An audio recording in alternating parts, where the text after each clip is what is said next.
பார்க்கக்கூடிய அனைத்து மாணவ செல்வங்களுக்கும் என்னுடைய அன்பான வணக்கம். 10ஆம் வகுப்பு அறிவியல். இதுல ஒவ்வொரு பாடத்துக்கு பின்னாடி QR கோடு கொடுக்கப்பட்டிருக்கு. அந்த QR கோடை ஸ்கேன் பண்ணா அதுல வினாக்கள் நிறைய கொடுக்கப்பட்டிருக்கு. அந்த வினாக்கள் அனைத்துமே hard questions, higher order thinking question, அதாவது உயர் சிந்தனை வினாக்கள். இந்த வினாக்களை நம்ம பார்க்க போறோம். அதுவும் இயற்பியல்ல முதல் பாடம் இயக்க விதிகள். இந்த பாடத்துல மொத்தம் 10 வினாக்கள் கொடுக்கப்பட்டிருக்கு. ஒவ்வொரு பாடமுமே ப்ராப்ளமேட்டிக்கான ஒரு வினா. அதுல 9 வினாக்கள் ப்ராப்ளமேட்டிக்கான வினா. அதை மட்டும் பார்க்கிறோம். அடுத்தது அதுல ஒரு வினா டைரக்ட் வினாவா இருக்கு. இப்போ ஒவ்வொரு பாடத்துக்குமே அது மாதிரி பார்க்க போறோம். இது மாதிரி ஒவ்வொரு பாடத்தையும் தனித்தனியா வீடியோல உங்களுக்கு போடுறேன். அதை நீங்க பாருங்க, பயன்படுத்திங்க. இதுல ஃபுல்லா தமிழ்ல தான் நடத்துவேன். ஆனா ஆங்கில வழி மாணவர்கள் இதுல உள்ளத நீங்க கொஸ்டின் எடுத்துக்கிட்டு அதை நடத்தும் பொழுது நீங்க பாத்தீங்கன்னா உங்களுக்கு கண்டிப்பா புரியும். அதனால ஆங்கில வழி மாணவர்களும் பயன்படுத்திக் கொள்ளலாம். தற்பொழுது முதல் வினாவுக்கு போவோம். முதல் வினாவில் பொறுத்தவரையிலையும் ஒரு பெரிய சரக்குந்து அப்படின்னா ட்ரக்கு, ஒரு இருசக்கர வாகனம் அப்படின்னா பைக்கு, ரெண்டுமே ஒரே இயக்காற்றலை பெற்றுள்ளது, சேம் கைனடிக் எனர்ஜி. இப்போ ட்ரக் பைக்கை விட நிறைய அதிகம் கொண்டது. அது எத்தனை மடங்கு நிறைய அதிகம் கொண்டது? 4 மடங்கு அதிக நிறை பெற்றிருந்தால் அவற்றின் உந்தங்களின் விகிதம் என்ன அப்படின்னு கேட்டிருக்கு. இந்த ரேஷியோ ஆஃப் மொமெண்டம் கேட்டிருக்கு. இப்ப பார்க்கலாம். முதல்ல ஒரு இருசக்கர வாகனம், அதாவது பைக்கின் நிறை ஸ்மால் எம் எடுத்துக்கிறோம். அதே போல ட்ரக்கின் நிறை கேபிட்டல் எம் எடுத்துக்கிறோம். பட் ரெண்டுடைய நிறை வெவ்வேறு. இப்போ ட்ரக்கின் நிறை கேபிட்டல் எம் எடுத்துக்கிறோம். இப்போ 4 மடங்கு அதிக நிறை, அதாவது எதை போல? பைக்கை போல 4 மடங்கு அதிக நிறை கொண்டது. அதனால 4 போட்டுக்கிட்டு இந்த பைக்கினுடைய நிறை எழுதிக்கலாம், ஸ்மால் எம். அப்ப 4 மடங்கு பைக்கின் நிறையை போன்றது ட்ரக்கின் நிறை. இப்போ ரெண்டோட இயக்காற்றல் சமமா இருக்கு. இயக்காற்றலுக்கு கைனடிக் எனர்ஜி KEன்னு எழுதிக்கலாம். KEக்கு என்ன ஃபார்முலா? ½ mv². இதுதான் நம்ம எழுதி போறோம். ரெண்டோட இயக்காற்றல் சமமா இருக்கிறதுனால KE kinetic energy is equal to kinetic எனர்ஜின்னு எழுதிருக்கோம். Kinetic energy B bike is equal to kinetic energy T truck. இப்போ அந்த சமன்பாட்டை எடுத்து எழுதிக்கலாம். ½ m பைக்குக்கு ஸ்மால் m தான், v வெலாசிட்டி திசைவேகம், அதுவும் ஸ்மால் v² போட்டுக்கலாம், is equal to kinetic energy truck எழுதுறோம். அதே formula ½ capital M mv², capital v² எடுத்துக்குவோம். இந்த கேபிட்டல் M க்கு பதிலா நம்ம எப்படி எழுத போறோம்? ½ mv² is equal to ½ capital M க்கு 4 மடங்கு பைக்கு நிறை போல். அதனால இந்த கேபிட்டல் M க்கு 4 m எடுத்து வரோம் இன்டு கேபிட்டல் v². இப்போ இந்த ½ கேன்சல் பண்ணிக்கலாம். இந்த m ஐயும் கேன்சல் பண்ணிக்கலாம். அப்ப இருக்கிறது v² small v² is equal to 4 capital v² இருக்கு. கேபிட்டல் v யும் வெலாசிட்டி தான், திசைவேகம் தான். இப்போ இந்த ஸ்கொயர் எடுக்கிறோம். இங்க ஸ்கொயர் எடுத்து எழுதணும்னா v ன்னு எழுதுவோம், இஸ் ஈக்குவல் டு இங்க ஸ்கொயர் எடுத்தோம்னா இந்த ஸ்கொயர் ரூட்டா மாறும். Square root of 4 2 square root of v², ரூட்ல இருந்து எடுத்தா v தான். அப்போ small v is equal to 2 capital V அப்படின்னு நம்மளுக்கு கிடைச்சிருக்கு. இப்போ உந்தங்களின் விகிதம், ரேஷியோ ஆஃப் மொமெண்டம்.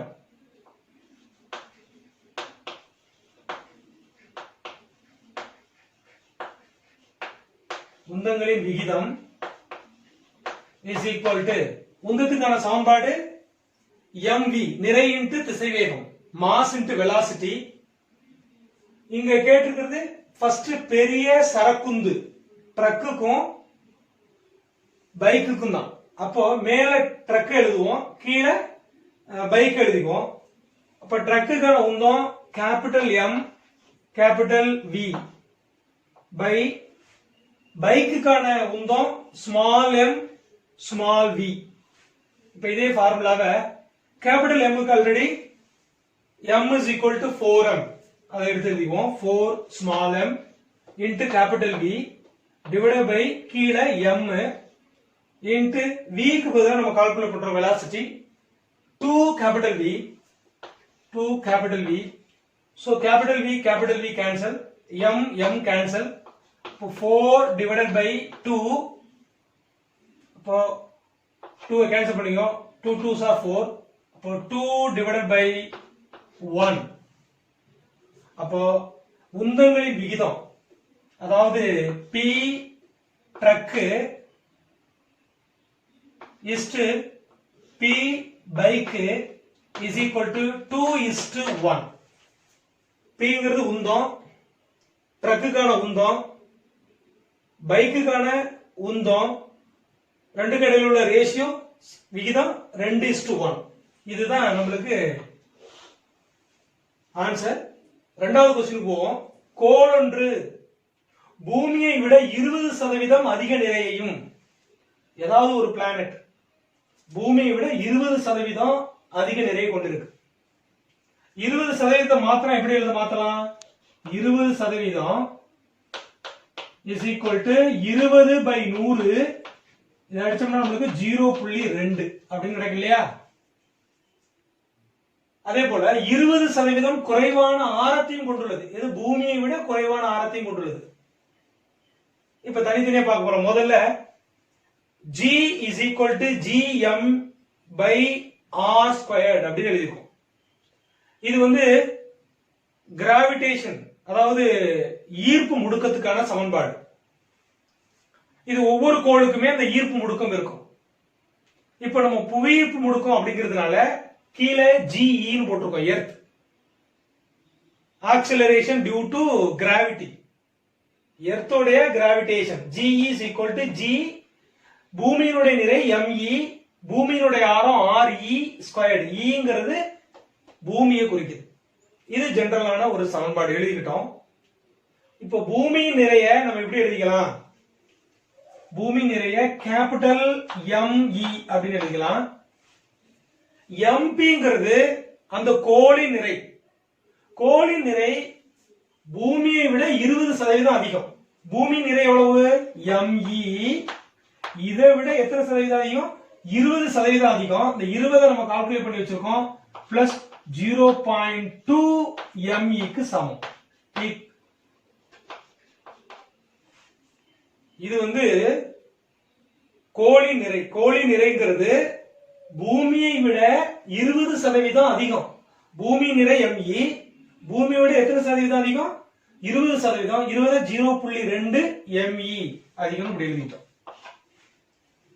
அதே போல பூமியினுடைய ஆரம் RE எடுத்துக்கிறோம். இப்போ இந்த கோளொன்று அதாவது பிளானட்டோடைய ரேடியஸ், பிளானட்டோட ரேடியஸ் எவ்வளவு சொல்லியிருக்கு? 20% குறைவான ஆரத்தையும். இப்ப பூமியினுடைய ஆரம் RE போல RE விட 20% குறைவுங்கிறதால மைனஸ் 0.2 RE அப்படின்னு எழுதி இப்ப MP RP கிடைச்சிருக்கு.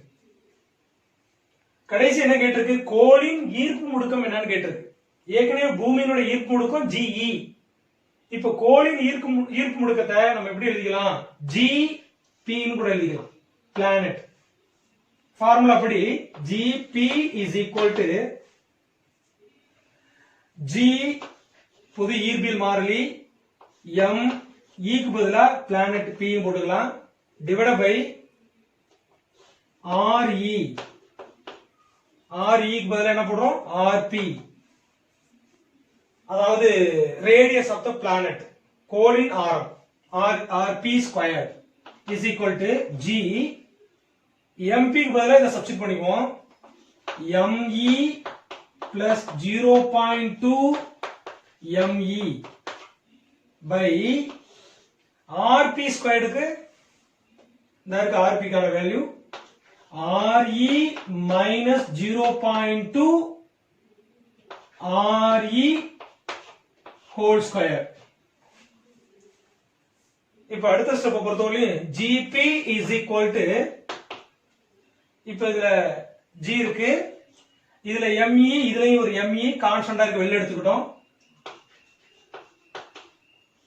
அப்ப இந்த இடத்துல 1 ME வெளில எடுத்துட்டோம், 1 பிளஸ் இதுலயும் ME வந்துட்டு இங்க இருக்குது பேலன்ஸ் 0.2 டிவைடட் பை இதுலயும் RE காமனா இருக்கு, வெளில எடுத்துடலாம். பட் மேல ஸ்கொயர் இருக்கிறதுனால RE ஸ்கொயர்ட், இங்க RE வெளில எடுத்துட்டோம், 1 மைனஸ் 0.2 ஹோல் ஸ்கொயர்ட் அப்படின்னு நம்மளுக்கு கிடைச்சிருக்கு. இப்ப கடைசியா GME இந்த 1ஐயும் 0.2 ஆட் பண்ணோம்னா 1.2 டிவைடட் பை RE ஸ்கொயர் அப்படி எழுதிட்டோம், RE ஸ்கொயர்ட். இந்த 1ல இருந்து 0.2 மைனஸ் பண்ணிட்டோம்னா 0.8 whole square. Therefore, GP is equal to GME. இந்த GME RE ஸ்கொயர் பதிலா GME RE ஸ்கொயர் பதிலா என்ன GE ன்னு எழுதிக்கலாம். Acceleration due to gravity, புவியீர்ப்பு முடுக்கத்தை எழுதிக்கலாம், GME by RE ஸ்கொயர் பதிலா. அப்ப GP is equal to, இதுக்கு பதிலா GE into மேல 1.2 divided by 0.8 ஸ்கொயர் பண்ணோம்னா 0.64 அப்படின்னு கிடைக்கும். இப்போ இந்த G அப்படியே இருக்கட்டும், into 1.2ஐயும் 0.64ஐயும் நம்ம டிவைட் பண்ணோம்னா நமக்கு கிடைக்கிறது 1.87.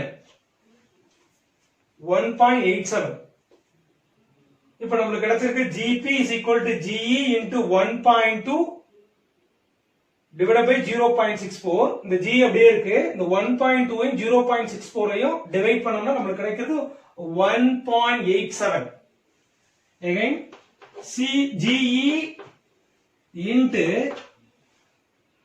G க்கு பதிலா என்ன சப்ஸ்டிட்யூட் பண்ணிக்கலாம், ஆக்சிலரேஷன் டியூ டு கிராவிட்டி, புவியீர்ப்பு முடுக்கத்தினுடைய மதிப்பு, இதுக்கு பதிலா 9.8 சப்ஸ்டிட்யூட் பண்ணிக்குவோம், into இந்த 1.87.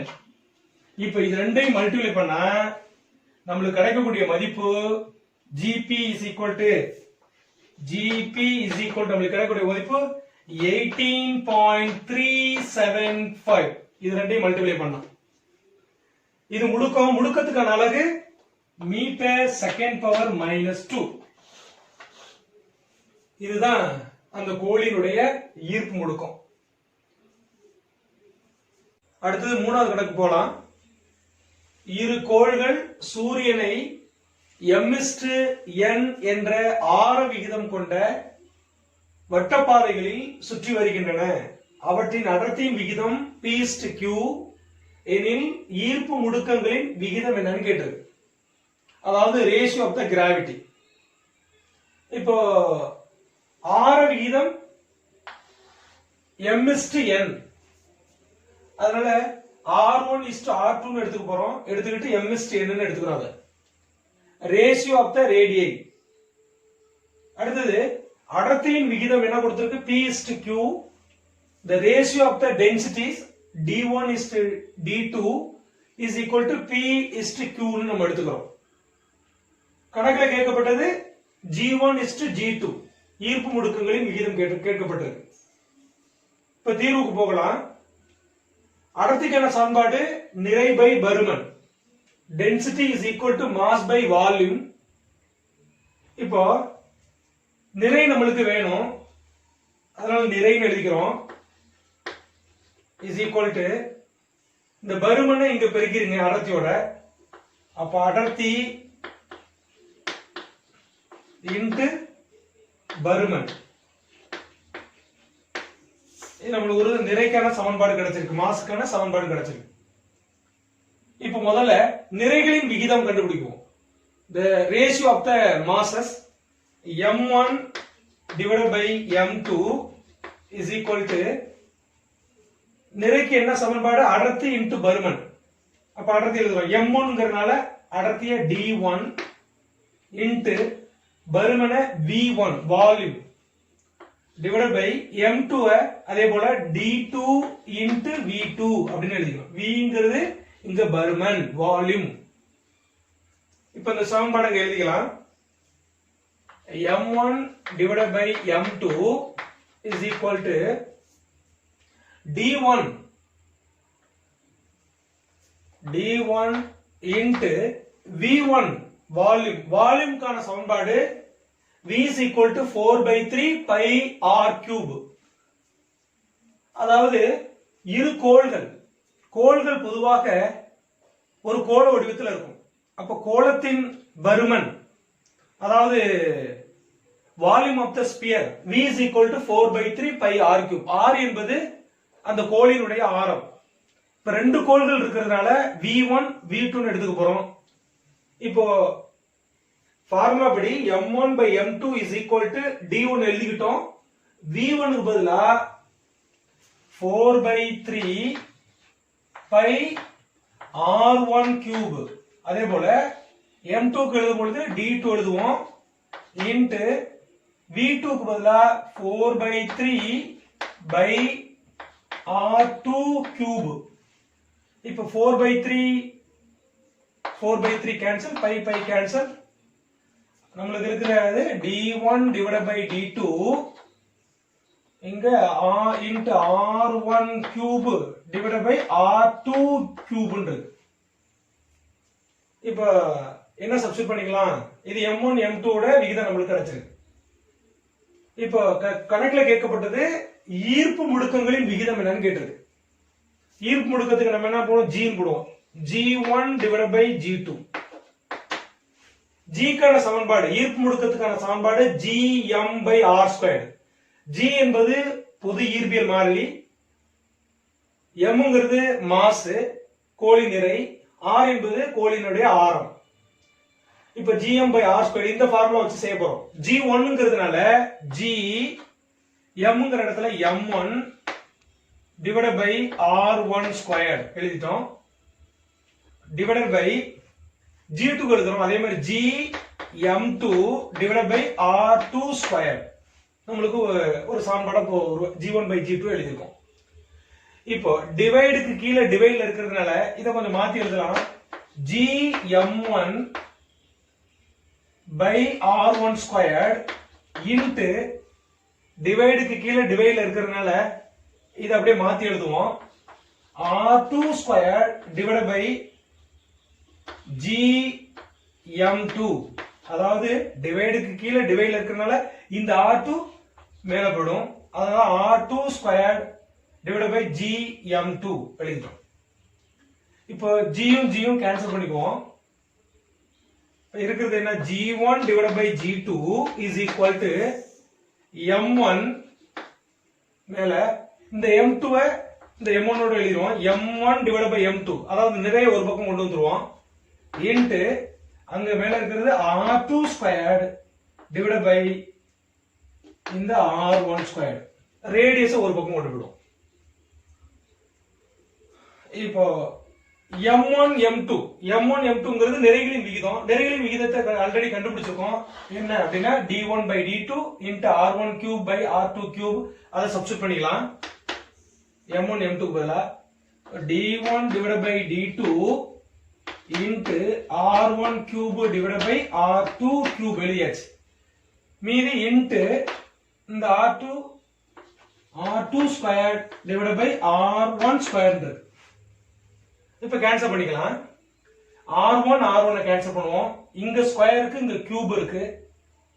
இங்க உள்ள r1 ஸ்கொயர் டோட்டலா கேன்சல் ஆயிடும்.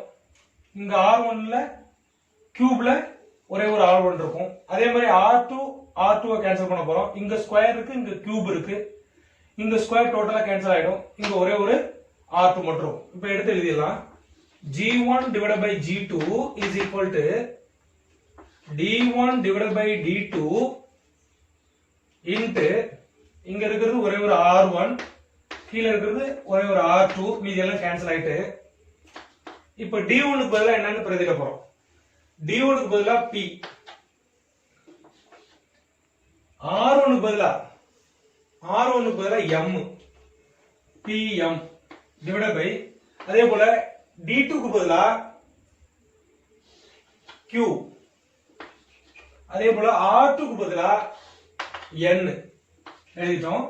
இத கொஞ்சம் வேணா நம்மளுடைய வசதிக்காக மாத்தி எழுதிக்கலாம். So MP divide by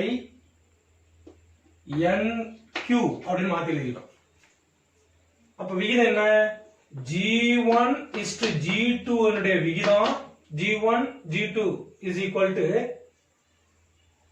MP NQ என்பதுதான் ஈர்ப்பு முடுக்கங்களின் விகிதம். அடுத்தது 4வது சமுக்கு போலாம். சம நிறையுடைய இரு விண்கற்கள் 1000 கிலோமீட்டர் ஆரம் கொண்ட வட்டப்பாதையில் சம வேகத்தில் எதிரெதிர் திசையில் சுற்றி வருகின்றன. ஒரு வட்டப்பாதை எடுத்துக்கிறோம். இந்த வட்டப்பாதையில ஒரு பக்கத்துல ஒரு விண்கல், இன்னொரு பக்கத்துல ஒரு விண்கல் என எதிரெதிர் திசையில சம வேகத்தில் சுற்றி வருகிறது. இந்த வட்டப்பாதையினுடைய ஆரம் 1000 கிலோமீட்டர் அப்படின்னு கொடுக்கப்பட்டிருக்கு. அதை எழுதியாச்சு. கடைசியாக அவற்றில் ஒரு விண்கல்லின் நிறை 10⁸ கிலோகிராம் எனில் அதன் திசை வேகம் என்ன அப்படின்னு கேட்டிருக்கு. இது மட்டும் 10⁸ கிலோகிராம் இல்ல, ஏன்னா இதுவும் 10⁸ கிலோகிராம் தான்.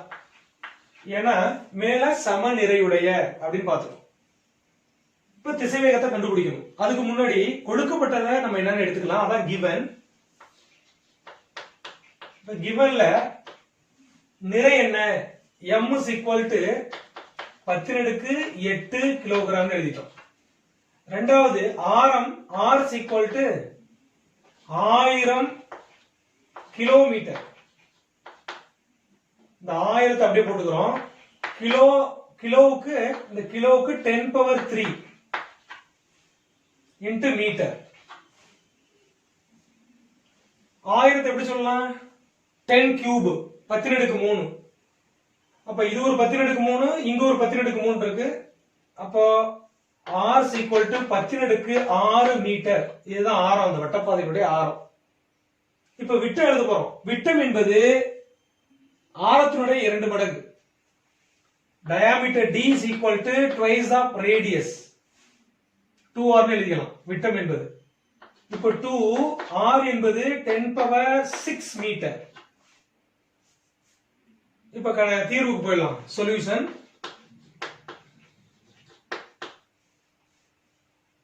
இப்போ பொது ஈர்ப்பியல் விதியை ஞாபகப்படுத்தலாம். அண்டத்தில் உள்ள ஒவ்வொரு பொருளும் அவற்றின் நிறைகளின் பெருக்குத்தொகைக்கு நேர்த்தகவிலும் அவற்றுக்கிடையான தொலைவின் இருமடிக்கு எதிர்த்தகவிலும் அமைந்த விசையுடன் இருக்கும். அந்த பொது ஈர்ப்பியல் விதி, அதுக்கான சமன்பாடு. ஏன் இந்த பொது ஈர்ப்பியல் விதியை சொல்றோம் அப்படின்னா, 2 விண்கல் இருக்கு. இந்த 2 விண்கலுக்கு இடையில ஈர்ப்பியல் இது இருக்கும், ஈர்ப்பியல் விசை இருக்கும்.